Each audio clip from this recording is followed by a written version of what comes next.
Hello friends, दृष्टा classes के YouTube channel पर आप सभी का स्वागत है। इस वीडियो में हम छूट अर्थात डिस्काउंट के प्रश्नों को सॉल्व करना सीखेंगे। तो चलिए शुरू करते हैं पहले प्रश्न से। पहला प्रश्न दिया हुआ है, 22% छूट देने के बाद भी 17% लाभ प्राप्त करने के लिए किसी वस्तु का अंकित मूल्य उसके क्रय मूल्य से कितना प्रतिशत अधिक होनी चाहिए। तो सबसे पहले हम देखते हैं कि इस प्रश्न में क्या क्या दिया हुआ है। तो दिया हुआ है 22% छूट, यानी कि डिस्काउंट दिया हुआ है। डिस्काउंट कितना दिया हुआ है? 22%। यहाँ 17% लाभ बोल रहा है, यानी कि प्रॉफिट क्या दिया हुआ है? प्रॉफिट दिया हुआ है 17%। और चूंकि अंकित मूल्य और क्रय मूल्य के बारे में है ये क्वेश्चन, ये मतलब इसमें क्या है, कितना अधिक पूछ रहा है, कितना प्रतिशत अधिक है। तो हम क्या निकालना पड़ेगा? मार्केट प्राइस निकालना पड़ेगा और कॉस्ट प्राइस भी निकालना पड़ेगा। तभी हमें पता चलेगा कि मार्केट प्राइस जो है कॉस्ट प्राइस से कितना प्रतिशत अधिक है। तो फॉर्मूला होता है एक, कॉस्ट प्राइस गुने 100 प्लस प्रॉफिट बट्टा 100 बराबर,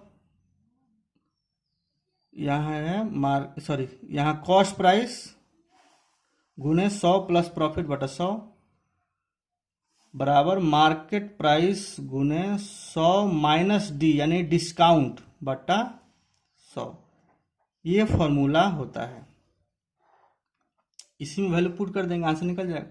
तो कॉस्ट प्राइस गुने यहाँ 100 प्लस प्रॉफिट, यानी कि 100 में क्या कर देंगे हम? 17 को जोड़ देंगे। तो 100 प्लस अच्छा, प्रॉफिट का परसेंटेज का कंसेप्ट आप लोग याद करिए। उसमें क्या होता था, जब वृद्धि होता था तो क्या करते थे? 100 में जितना प्रतिशत की वृद्धि होता था उतना प्रतिशत को जोड़ देते थे। या लाभ वाला कंसेप्ट को याद करिए, कितना, जितना प्रतिशत का लाभ होता था तो क्या करते थे? 100% में उसको जोड़ देते थे। तो क्या है यहाँ पर? 100 प्लस प्रॉफिट, यानी कि 100 में 17 को जोड़ देंगे तो क्या हो जाएगा? 117 बट्टा 100 बराबर मार्केट प्राइस गुने यहाँ क्या है? 100 माइनस डी यानी कि डिस्काउंट, यानी कि 100 में से 22%, यानी कि 22 को माइनस कर देंगे 100 में से तो क्या हो जाएगा? 78 बट्टा 100। ठीक है, ये नीचे दोनों तरफ है 100 तो कट जाएगा। ये हो जाएगा सीपी बट्टा एमपी। मैंने क्या किया कि इस एमपी को सीपी के नीचे ले आया, ठीक है, और 78 के नीचे क्या लेके गया? 117 को। इसको तिरछा तिरछी जब गुना करेंगे तो इतना ही आ जाएगा, ठीक है। तो अब बराबर के दोनों साइड बट्टा में दिया है दोनों, तो ऊपर ऊपर वाला होता है ना। तो कॉस्ट प्राइस क्या है? 78, मार्केट प्राइस क्या है? 117। तो पूछ रहा है कि अंकित मूल्य उसके क्रय मूल्य से कितना प्रतिशत अधिक है, ठीक है। तो वृद्धि इसमें देख लेंगे, निकाल लेंगे वृद्धि। वृद्धि बराबर क्या हो जाएगा? Market price minus cost price. चूंकि अंकित मूल्य और क्रय मूल्य के बीच अधिकता पूछ रहा है, ठीक है, तो ये क्या हो जाए? मार्केट प्राइस कितना है? 117 माइनस कॉस्ट प्राइस कितना दिया है? 78, तो ये घट के कितना हो जाएगा? 39, ठीक है, 39 हो जाएगा। अब पूछ रहा है, चूंकि प्रतिशत में पूछ रहा है, तो वृद्धि प्रतिशत निकाल देंगे। वृद्धि प्रतिशत निकाल देंगे तो कितना है वृद्धि यहाँ पर? 39 बट्टा किससे? कॉस्ट प्राइस से, यानी कि क्या दिया हुआ है? 78, यानी कि बट्टा में 78, और गुना प्रतिशत निकालना है तो 100 से गुना कर देंगे।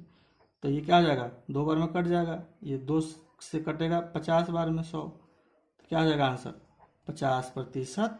यही हमारा क्या हो जाएगा? आंसर हो जाएगा। फिर से समझिए, यहाँ क्वेश्चन में बोल रहा था कि अंकित मूल्य क्रय मूल्य से कितना प्रतिशत अधिक है। तो मार्केट प्राइस यानी कि अंकित मूल्य में से क्या किया मैंने? क्रय मूल्य यानी कॉस्ट प्राइस को माइनस कर लिया, तो वृद्धि निकल के आ गया कितना? 39। तो वृद्धि चूंकि प्रतिशत में पूछ रहा है तो प्रतिशत में निकालेंगे, तो वृद्धि कितना होगा? 39 है। अब बट्टा में किससे वृद्धि ज्यादा था? कॉस्ट प्राइस से। जो वृद्धि ज्यादा था वो किसके तुलना में था? कॉस्ट प्राइस के। तो कॉस्ट प्राइस कितना है यहाँ पर? 78, तो 78 बट्टा में कर दिया और गुने 100 कर दिया, क्योंकि प्रतिशत निकालना है।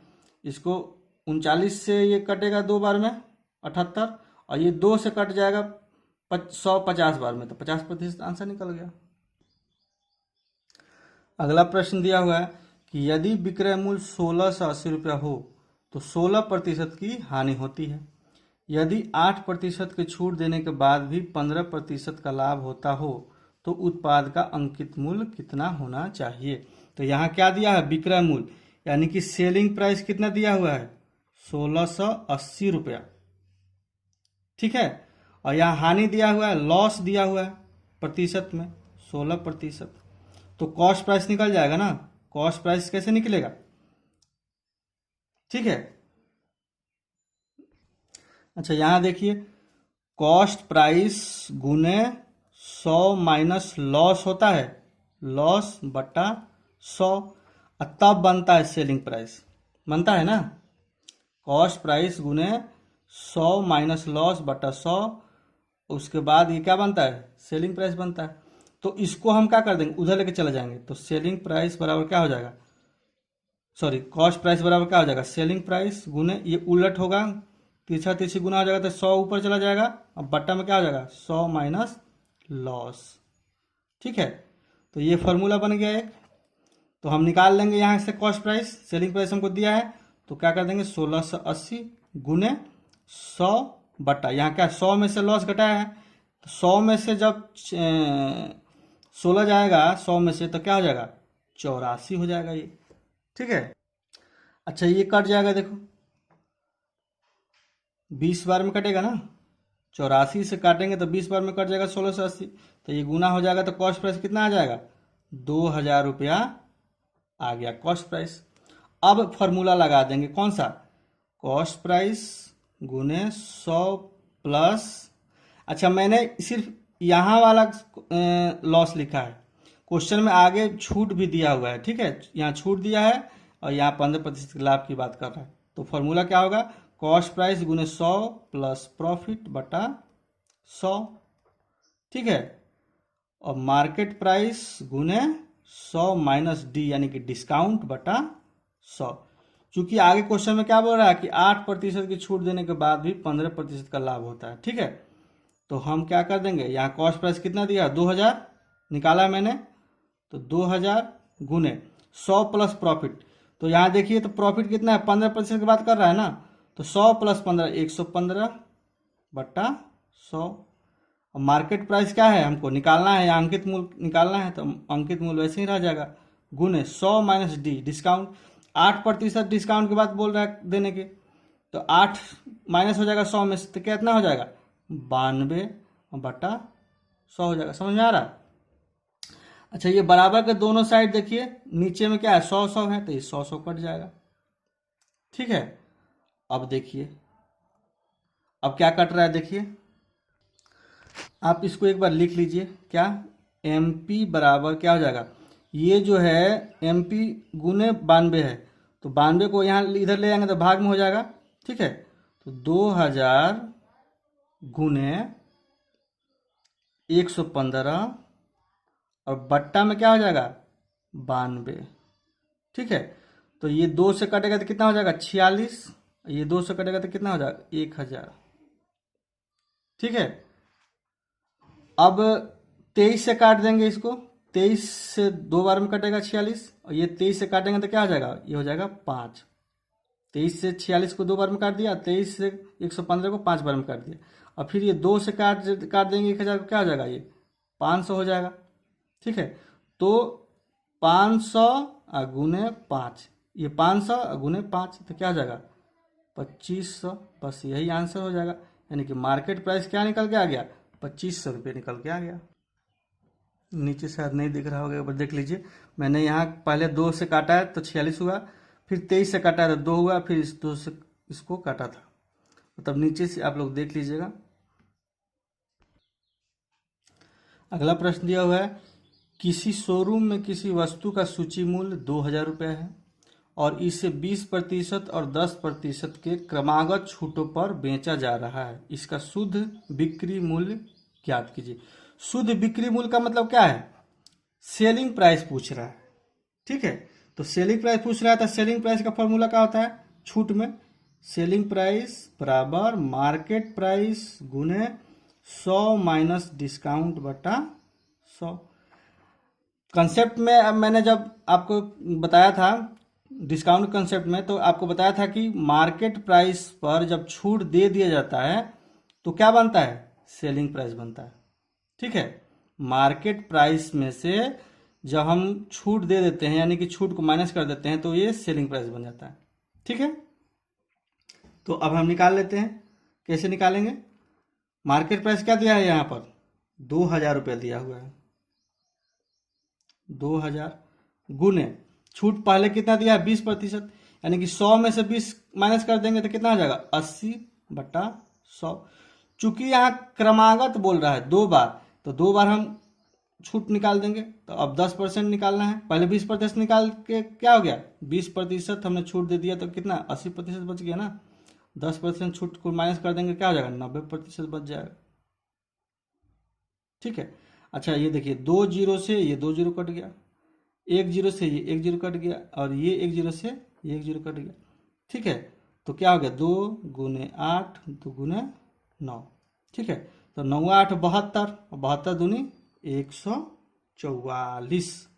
ठीक है, कुछ छूट रहा है, देखिए यहाँ पर 80 है। ठीक है, यहाँ पर 80 है, तो 8 9 72 720 और गुने 2 तो 1440, ये हमारा आंसर हो जाएगा। यानी कि सेलिंग प्राइस जो शुद्ध सेलिंग प्राइस है वो 1440 रुपया है, यही आंसर हो जाएगा। इस क्वेश्चन को दूसरे तरीके से आप बना सकते हैं, सेकेंड मेथड। यहाँ बोल रहा है ना कि 20% और 10% का क्रमागत छूट, तो हम दोनों को मिला के एक सिंगल छूट निकाल देते हैं। ठीक है, तो सिंगल छूट निकालते हैं कैसे, देखिए वो फॉर्मूला आपको याद है ना, x plus y plus x y बट्टा 100। फॉर्मूला आपको पहले याद होगा, प्रॉफिट एंड लॉस में बताया था मैंने। ठीक है, तो यहाँ क्या है, छूट चुकी है तो माइनस में लिखा जाएगा ना, छूट है तो माइनस में लिखा जाएगा। तो यहाँ क्या है, x 20 यानी कि -20, माइनस यहाँ 10 है, प्लस यहाँ क्या लिखे जाएंगे, -20 गुने -10 बटा 100।